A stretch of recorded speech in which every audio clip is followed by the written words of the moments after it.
Paris, the city of light. From the Eiffel Tower to the Arc de Triomphe, this jewel of Europe is home to magnificent monuments that draw tourists from all over the world. Many of them come to gaze in wonder at the spectacular churches, like Notre Dame. But just a mile from that famed house of God sits another stunning place of worship, unknown to many. The Grand Mosque of Paris.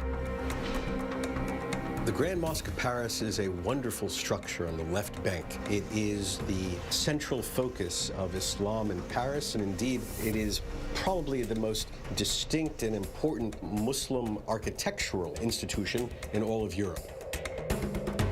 The Grand Mosque was built in 1926 as a token of gratitude for the 100,000 North African Muslims who fought and died for France in World War I.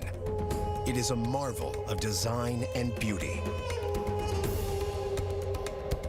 But there is another hidden facet of the Grand Mosque, a mysterious legend whispered for decades, but known only to a few. The details of individual cases are very difficult to identify. What are the secrets locked inside the Grand Mosque of Paris? And what role did this house of worship play in one of the most wrenching episodes in modern history?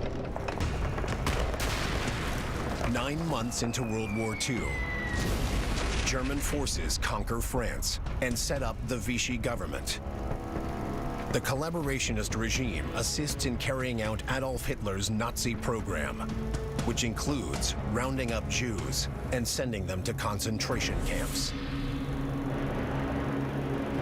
To help carry out their plan, the Nazis attempt to recruit local Muslims. The German strategy was to try to reach out to a significant Muslim community in France to try to win them over to the German side. The Germans begin with Kadur ben Gabrit, a well-respected Muslim elder and the head of the Grand Mosque. In public, Ben Gabrit is friendly and cooperative with the Nazis. But privately, he is hatching a secret and dangerous plot. The Grand Mosque will hide Jews from the Nazis. The mosque gave Jews certificates of Muslim identity. You could pass as Muslim if you had this birth certificate or certificate from the mosque. While some Jews evade detection with the fake documents, the mosque simply doesn't have enough to go around. So Ben Gabrit ratchets things up, this time using the mosque itself. The underground pathways underneath the mosque, which led out to other streets and other neighborhoods, were places where Jews and others were protected. Ben Gabrit's plan to hide Jews in these passageways is soon put to the test. There was one very celebrated testimony from a gentleman named Albert Assouline. Assouline, a North African Jew, escapes from a German prisoner of war camp. After days of traveling in secret, he arrives in Paris and makes his way to the Grand Mosque. But in the Nazi-occupied city, Assouline is far from safe.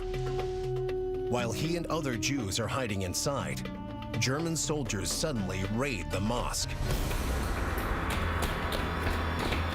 The mosque would trigger a series of lights that would flash when the Germans were about to enter the premises of the mosque, and Jews would recognize these lights and would find hiding places within the catacombs, behind closet doors. Assouline uses these catacombs to escape, owing his life to the Grand Mosque. It wasn't so much Muslims saving Jews as an interreligious act of faith. It was really Algerians and Moroccans and Tunisians helping other Algerians, Moroccans, and Tunisians despite a religious difference. But the mosque's commitment to saving Jews is about to face its greatest challenge yet. In wartime Paris, a pop singer named Salim Halali is a big hit in town. Halali was one of the most famous singers of the day, very known in the Parisian nightlife. Halali is also a Jew. And when the Nazis decide to seize him, the Grand Mosque of Paris becomes his last desperate hope for survival. But can the mosque help save one of the most famous men in France?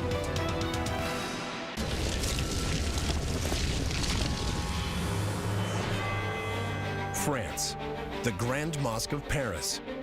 At the height of World War II, the mosque is secretly hiding Jews right under the noses of the occupying Nazis.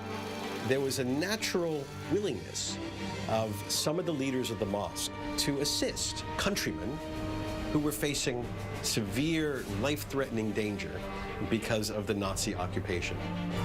That danger extends to the Muslims themselves, including the mosque's leader, Kadur Ben Gabrit, who is about to put everything on the line to help save someone seemingly impossible to hide, a famous Jewish pop singer named Salim Halali. He was Jewish from Algeria. He thought that he would be immune from the Germans because he was so famous. But of course, he wasn't. And he got word that the Germans were going to come after him. Ben Gabrit secretly supplies Halali with fake papers that say he is a Muslim. And then, Ben Gabrit takes an even bolder step. He had a tombstone at the Muslim cemetery outside Paris engraved with Halali's father, so that Halali could say when the Germans came after him, "See, I'm Muslim, I'm not Jewish. Just go check the cemetery. You'll see where my father is buried." Surprisingly, the Nazis are fooled, and Halali survives the war. And he, to his dying day, and you can check the obituaries of Halali, thanked Ben Gabrit for saving his life. Ben Gabrit, for his part, keeps silent on the mosque's role in hiding Jews. When he dies in 1954, he is buried in a wall of the mosque, taking the secrets of the rescue mission with him. Today, the Grand Mosque of Paris attracts both worshippers and visitors from all over the world. And its heroic efforts still resonate for all who walk through its doors. It's a story that everybody can appreciate because it's a universal story of rescue and protection at a time of intense danger. And that brings a very faraway culture right at home.